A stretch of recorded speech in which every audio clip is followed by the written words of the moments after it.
काय झालं पिल्लू तुला? काय अशी तोंड पाडून बसलीये ग? अरे काय सांगू बाबू तुला, माझ्या लग्नाची गोष्ट चालू आहे रे घरी. तू काहीतरी कर ना. हो करेल ना, पण मला तुझ्याकडनं एक प्रॉमिस पाहिजे आहे. हा बोल ना पिल्लू, कोणतं प्रॉमिस? माझं जर लग्न दुसऱ्या सोबत झालं ना तर मला मंडपातून तू पळून घेऊन जा. हा हो ग बाबू, नेईल ना, का नेणार नाही. पण तुझं लग्न तू सकाळीच करशील. हा, कारण मी सकाळीच तुला पळून घेऊ जाऊ शकतो. असं का रे पण? अगं पिल्लू, बाबांची नाईट शिफ्ट असते ना, मग स्कूटर संध्याकाळी 6 वाजेपर्यंतच असते. अबे साले, कैसे कैसे लोग रहते हैं तू यार. सिंगलच मार कुत्र्या.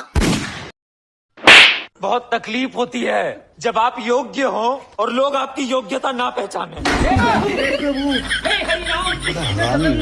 प्रेमानंद, ये क्या